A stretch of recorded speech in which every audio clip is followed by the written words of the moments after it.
ጋይንት ላይ የታቀደው የጽንፈኛው ቡድንና የላኪዎቹ ህልም በሀገር መከላከያ ሰራዊት ክንድ መክኗል አሉ ኮሎኔል አለሜ ታደሰ። የኢትዮጵያ ታሪካዊ ጠላቶች የሰጡትን የጥፋት ተልዕኮ ተሸክሞ ወደ ጋይንት የመጣው ጽንፈኛ ቡድን በሀገር መከላከያ ሰራዊትና በክልሉ የጸጥታ አባላት እርምጃ ተወስዶበታል። በአካባቢው ህግ በማስከበር ላይ የሚገኙት የሀገር መከላከያ ሰራዊት አመራር ኮሎኔል አለሜ ታደሰ ጽንፈኛው ቡድን ለህዝብና ለሀገር የማያስብ ይልቁንም ኢትዮጵያን ጠል የሆኑ የላኪዎቹን አጀንዳ ተሸክሞ ክልሉን ለማተራመስ እየሞከረ ያለ ነውም ብለውታል። ከሰሞኑ ወደ ደቡብ ጎንደር ዞን ዘልቆ በመግባት የህዝብ መገልገያ ንብረቶችን በመዝረፍና በማቃጠል የተለመደ ድርጊቱን ለመፈጸም ሙከራ አድርጓል ነው ያሉት። ይሁን እንጂ የሀገር መከላከያ ሰራዊቱ በዚህ ቡድን ላይ አፋጣኝ እርምጃ በመውሰድ የአካባቢውን ሰላም እያስጠበቀ ነውም ብለዋል። ጋይንት ላይ የታቀደው የጽንፈኛው ቡድንና የላኪዎቹ ህልም በሀገር መከላከያ ሰራዊቱ ክንድ መክኗልም ተብሏል። መከላከያ ሰራዊቱ ጥፋተኞችን ተከታትሎ በመያዝ ህግ ያስከብራል። ከሀገር ጠላቶች ጋር ወግነው ህዝብን ለማዋረድ የሚንቀሳቀሱትንም ደግሞ ለአፍታም አይታገስም ነው ያሉት ኮሎኔሉ። ጽንፈኛው ቡድን ጫካ ለጫካ ከመሽሎክለክ ባለፈ በከተሞችም አካባቢ ጥቃትን፣ ትንኮሳዎችን በመጠነ ሰፊ የሐሰት ፕሮፓጋንዳው እያጀበ ህዝብን ሰላም ለመንሳት እንደሚሞክርም ገልጿል። አሁን ላይ ጋይንትና አካባቢው ሰላም ነው። ህዝቡም ለሐሰተኛና አደናጋሪ የጽንፈኞች ወሬ ጆሮውን በመንሳት በሙሉ ልቡ በልማቱ ላይ መሳተፍ አለበትም ነው ያሉት። ከጸጥታ ኃይሎች ጎን በመቆምና አካባቢውን ነቅቶ በመከታተልም ሰላሙን ለማወክ የሚጥሩትን አካላት መከላከል እንደሚገባው መልእክት አስተላልፏል ጀነራሉ ሲል የአማራ ኮሙኒኬሽን ዘገባ ያመለክታል። ሰላም ጤና ይስጥልን የተከበራችሁ አድማጭ ተመልካቾቻችን እንዴት ናችሁ? በዚህ ዘመን ዓለምን ባልተረዳ መልኩ በውስጣችን ባለውና ባደገው በኖረው እስከዛሬም ድረስ እያስቸገረን ባለው የዘረኝነት የጽንፈኝነትና የጥላቻ በሽታ ተንተርሶ ኢትዮጵያን ሲበዘብዙና ሲያስበዘብዙ የነበሩ ጠላቶች እስከዛሬም ድረስ በየቀኑ እየሞቱ በየቀኑ እየተቀበሩ ባሉበትም ቢሆን ጨርሰው እስኪጠፉ ድረስ የጥፋት ተልኳቸውና ዓላማቸውን ለማስፈጸም እየሰሩ መሆናቸውን በተደጋጋሚ አይተናል። ከቅርብ ቀናት በፊትም በአፋብን በኩል ምርጫ ለምን ያደርጋል? ህዝብ በራሱ ለራሱ ጉዳይ መምረጥ የለበትምና ከኔ ተልኮና ከኔ ጭቆና ውጪ የሆነውን እንዲሁ በመግደልም እርምጃ በመውሰድም የራሴን ተልኮ አቆያለሁ በሚል ከላኪዎቹ ከግብጽ ጀምሮ ሻዕቢያና የህወሓትን ተልኮ በግልጽ በመግለጫ አጅበው የመጣውን አፋብን ጉዳይ ሰምተናል። በአፋብን መግለጫ ውስጥ ታጭቀው ያሉ የኢትዮጵያ ታሪካዊ ጠላቶችና በሀገራችን ውስጥም ቢሆኑ ውስጣቸው ለባዕዳን ያደረ ባንዳነትን እንደ ክብር የሚቆጥሩ ሆዳም እና ሆዳደር ካቢኖችም ሆነ የመንግስት ኃላፊዎች፣ የሃይማኖት አባቶች፣ ነጋዴዎችና መሰል ሆዳሞች የተካተቱበት መሆኑን ሳንረሳ ነገሮችን በጥንቃቄ ይዘን እንድንጓዝም ይኸው በዚሁ ማሳሰብ እንፈልጋለን። ይህንን የሚመስል የጥፋት ፖለቲካ የደረሰውን ነገር የሚረሳና መከራው ራሱ ላይ ደርሶ ያለበለበው ወይም የመከራው ሰለባ ያልሆነ ሰው ብቻ ያንን ነገር ሊረሳና የነሱን አሁንም ሌላ የጥፋት እቅድ ሊቀበል ይችላል።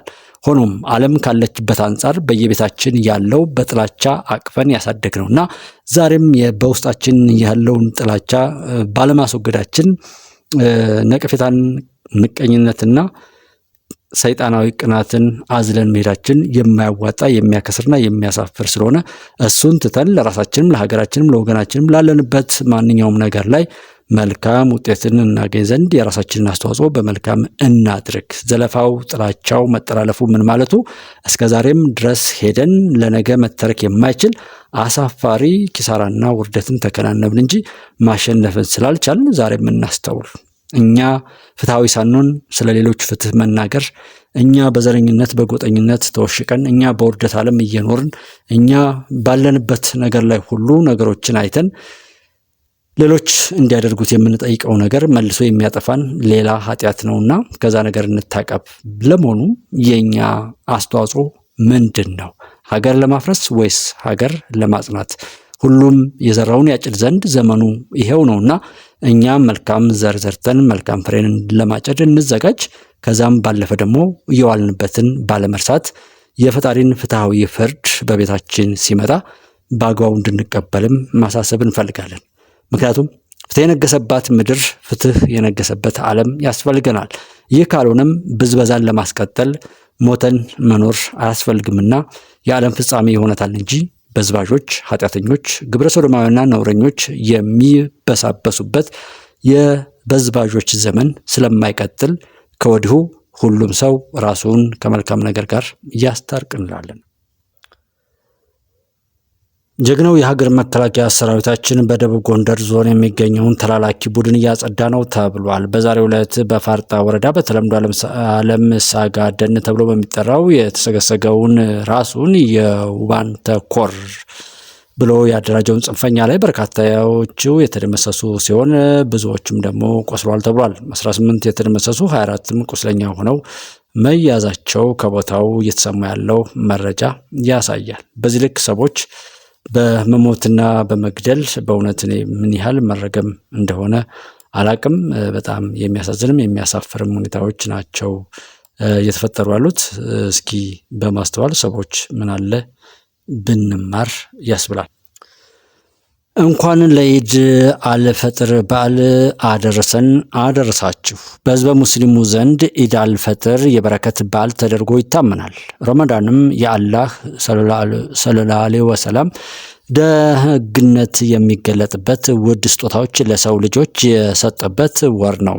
ቁርአን ወደ ምድር የወረደበት፣ ጀሃነም ተዘግቶ የጀነት በሮች የሚከፈቱበት፣ ሁሉም እንደ እምነቱ ጽናትና እንደ አላህ እዝነት ምንዳዎችን የሚያገኝበት ወቅት በመሆኑ ህዝበ ሙስሊሙ ዘወትር የረመዳንና ኢድ አልፈጥርን መምጣት በጉጉት ይጠብቃል።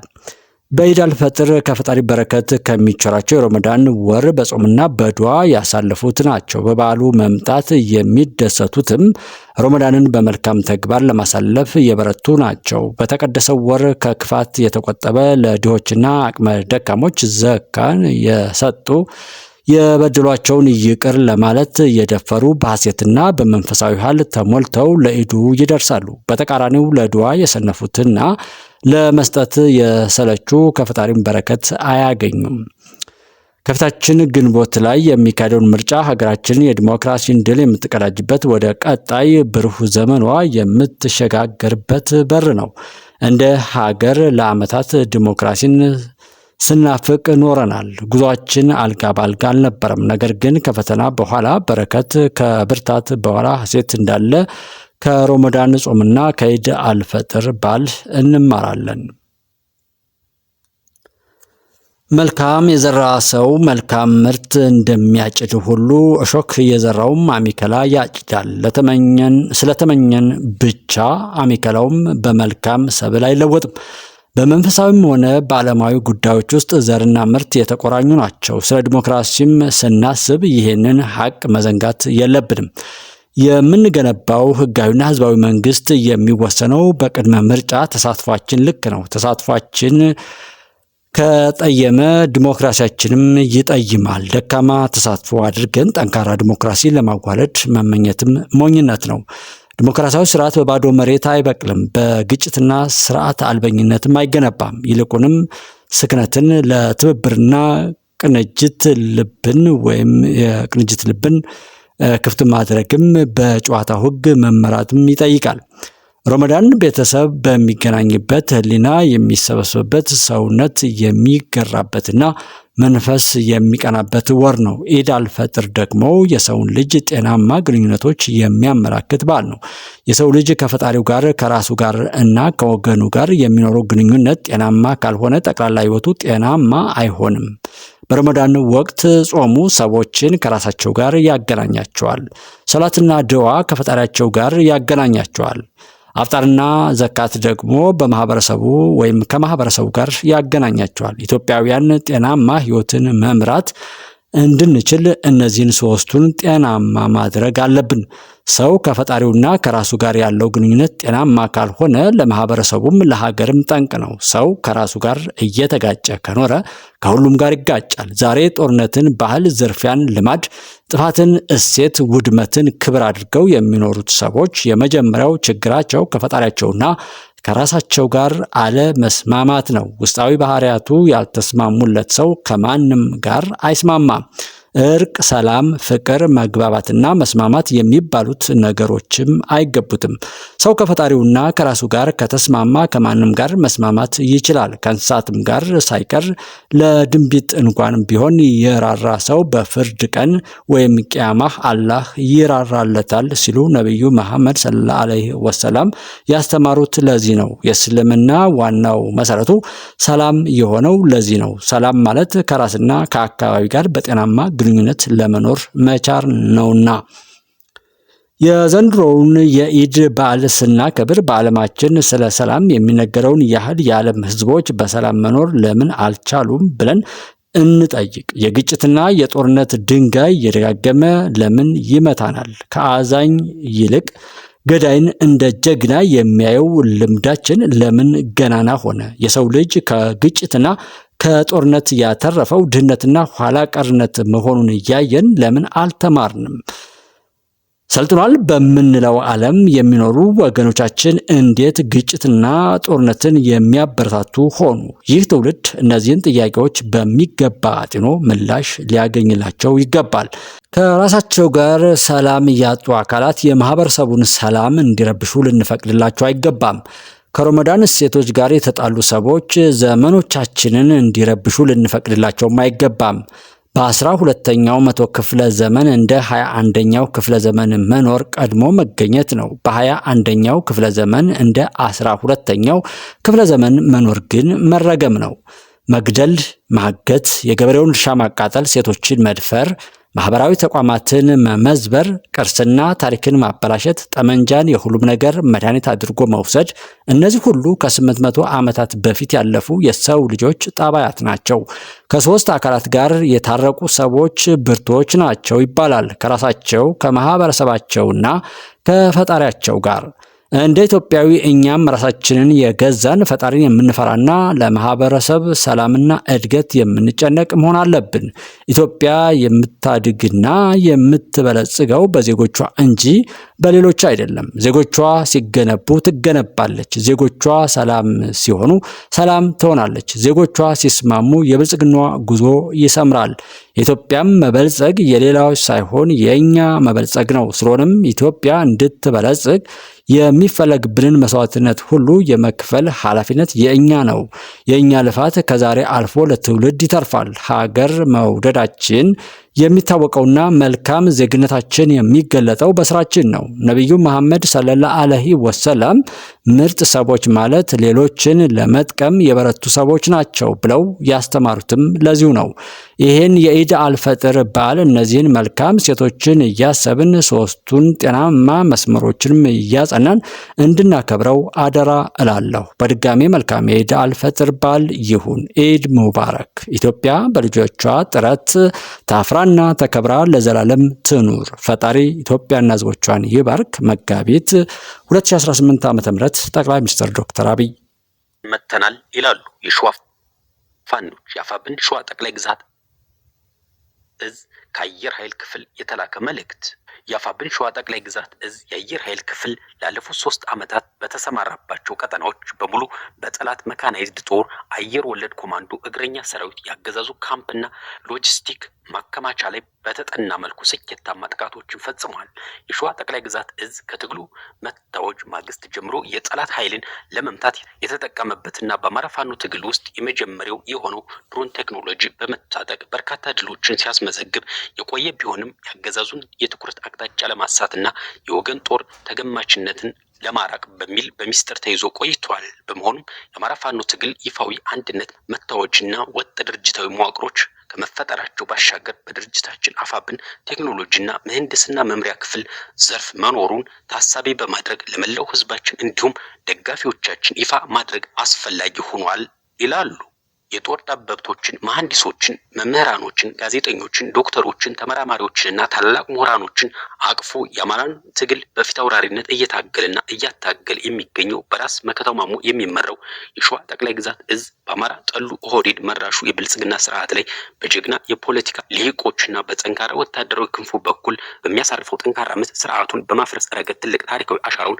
ተወጥቷል፣ እየተወጣም ይገኛል። ተቋሙን ስኬታማ ካደረጉት የትግል መስመሮች መካከል አንደኛው ጠንካራው ወታደራዊ ክንፍ ሲሆን በዚህም በተቋሙ ውስጥ የተሰባሰቡ ተመራማሪዎችና የጦር ጠበብቶች የአየር ኃይል ክፍል በማቋቋምና ስርዓቱ የሚመካባቸውን ድሮኖችን ጨምሮ ሌሎች የአየር ትጥቆችን ጭምር በመታጠቅ የጀግናውን እግረኛ የፋኖ ሰራዊት መስዋዕትነት ከመቀነስ አንጻር የአየር ኃይል ክፍሉ ከተቋቋመ ከህዳር 3 ቀን 2016 ዓ.ም ጀምሮ ላለፉት 3 ዓመታቶች በጠላት የብልጽግና ስርዓት ወንበር አስጠባቂ ኃይል ላይ በተሳካ ሁኔታ ወታደራዊ ኢላማዎችን በመምረጥ ጥቃቶችን ሲያደርስ ቆይቷል። የአየር ኃይል ክፍላችን ከተቋቋመ ጀምሮ የፈጸማል። እንግዲህ የተከበራችሁ አድማጭ ተመልካቾቻችን በዚህ ልክም ይቀለዳል፣ በዚህ ልክም ይዋሻል፣ በዚህ ልክም በእንደዚህ አይነት ልጆች በሚያወሩትና በሚሰሩት ነውረኛ ተግባርም የሚሞት ሰው የሚሰቃይ ሰው መንገድ ተዘግቶበት የሚበላው የሚያጣ ሰው መኖሩ እጅግ በጣም የሚያሳዝን ነው።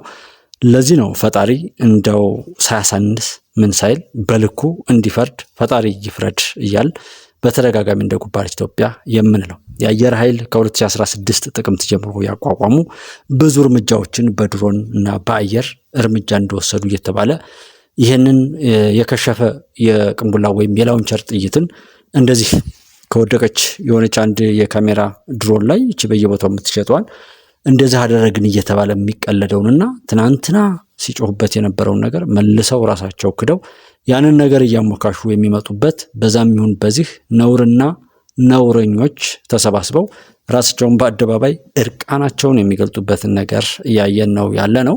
ዓለም ካለችበት ጣጣ ለመውጣት ብዙ እያቃራት እየጮኸችና ወደ ባሰ መከራ እየሄደች በትዕቢተኞች፣ በእብሪተኞች፣ በበዝባዦችና በዘመናዊ ቅኝ ገዢዎች ሁሉን ነገር አርክሰው በሚረማመዱ የዓለም ሀያላን ነኝ ብለው በሌብነት እውቅና ያገኙ ኃይሎች ሁሉ ለጥፋትና መጠፋፋት እየተሯሯጡ ባሉበት በዛሬው ዕለት ኮንግረሱ እንኳን እስከ $200 ቢሊዮን የሚደርስ የጥፋት በጀት እንዲጸድቅለት የሚጠይቅበት ሁኔታና አሳያለሁ፣ አሳይሻለሁ፣ ይለይልናል እየተባባለ በዓለም ላይ ያሉ መሪዎች ሁሉ ለጥፋትና መጠፋፋት ባለ በሌላ አቅማቸው የሚሯሯጡበት ወቅት ላይ ሁሉም እንዳቅሙ በእኛ ሰፈር ላይ ደግሞ እንደው ተደርጎም እኮ ሰው ይደብቅ ነበር አይደል? ሳይደረግ ግን ጥፋትን እና ለመጥፋት ያለን የጥፋት እቅድና ቅዠት በዚህ ልክ መግለጡ እጅግ የሚያሳፍር በእውነትም መጥፋት ያለብን በኃጢአት የበሰበስን ባደረግነው ነገር በሰራነው ኃጢአት እንኳን ከመጸጸት ይልቅ ጭራሽ ያላደረግነውንና ያልሰራነውን ኃጢአት ሁሉ ልንሰራው አስበናል ብሎ ከፈጣሪ ጋር የሚያጣላ እና በጣም እንደው ፈጣሪ እንዳያዝንልን የሚያደርግ እንዲጨክንብንና ጨክኖ እንዲያጠፋንም የሚያደርግ ነገር ነው እየተሰራ ያለው በእኛ ሀገር ማለት ነው። ከዓለም አንጻር ሲታይ እጅግ የሚያሳፍር የሚያስነውር የድሃ የወራዶች ምናምን ስብስብ የደናቁርትና የደንቆሮች ምናምን መሪያቸውም ተሳታፊውም ከዚህ ጋር አብሮ የሚደናቆረውም በእርግጥ የማያሳዝን በዚህ ዘመን ይቺ ምድር በቃ መሸከም የሌለባት ማስወገድ ያለባትም ትውልድ መሆኑን የምታዩበት ነው። በዛም ይሁን በዚህ እውነት ያሸንፋል። ፈጣሪ ይፍረድ እንድትሉ ነው የምፈልገው። ረመዳን በሰላም አልቆ ለኢድ አልፈጥር በዓል በሰላም የደረሳችሁት ወንድሞች እንኳን አደረሳችሁ ማለት እፈልጋለሁ። ኢትዮጵያ ድል ይቀጥላል። እውነት ያሸንፋል። በእውነት ላይ የሚያፈዝ የሚቀልድ ሁሉም የዘራውን የኃጢአት ፍሬ ሁሉ የሚበላበት ነው። የዘራነውን ያው እንበላለን። ከቻልን እንጻጸት፣ ከራሳችን ጋር ሂሳብ እንስራ፣ በየእምነታችን ጸሎት እናብዛ። ከዛ ውጭ ግን የሚመጣውን መከራ ሁሉ መቀበል አለብን። ዓለም ትነጻለች፣ ባለጌዎቿን ሁሉ ትሸክፋለች። ሁሉም በፈከረበት ራሱን ይዞ ይጠፋል። እውነት ያሸንፋል። ኢትዮጵያ ታበጽሕዋ በእግዚአብሔር። መልካም ጊዜ